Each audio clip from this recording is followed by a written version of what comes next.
codependents are in a relationship with someone who suffers from an addiction.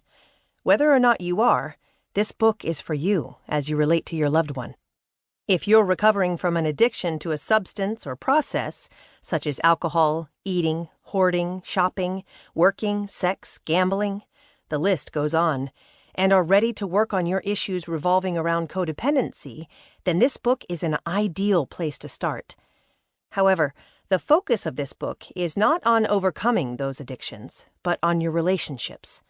When I refer to addict, I mean not only a drug addict, but also a person with any type of addiction. Sometimes I specify alcoholics. Although a book is linear and compartmentalized, you listen to a sentence or paragraph that discusses one thing at a time, people exist through 4 dimensions of space-time, and codependency is holographic, affecting everything in the way you live your life. It's neither linear nor 3-dimensional. Every trait affects every other. This book breaks down codependency into parts in order to discuss its various aspects, but that's not how you experience codependency.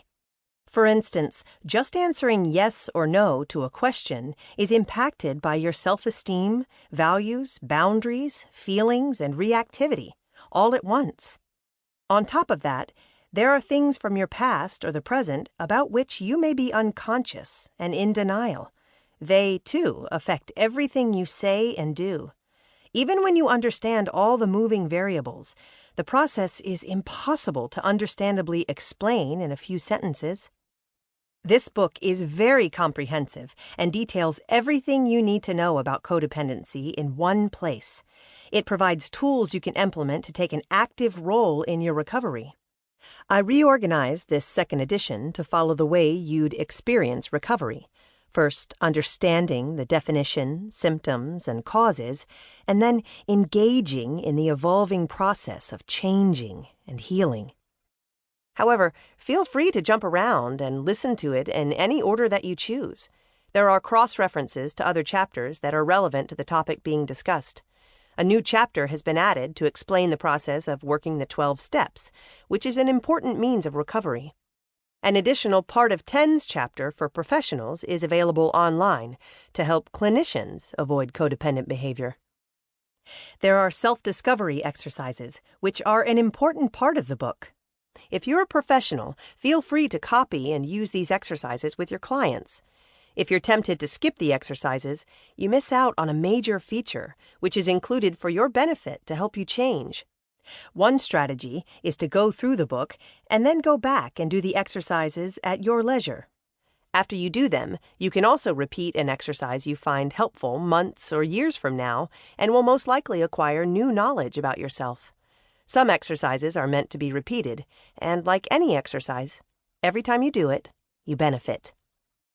Those new to codependency probably won't be able to implement advice found in later chapters. If that happens, don't be dismayed. If you begin recovery and pick up this book down the road, you may listen to it with different eyes and glean new insights and understanding. Because denial operates at an unconscious level, you may not relate to it unless you hear how other people experience it. Therefore, I've included a number of examples that are composites of clients and people I've known, including myself.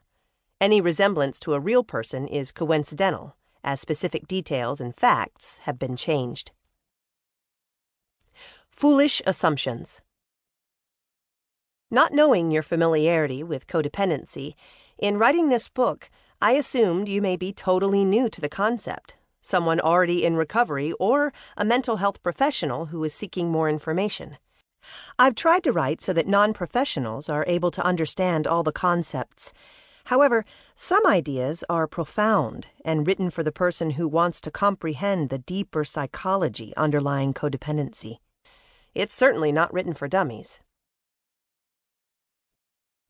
Icons used in this book.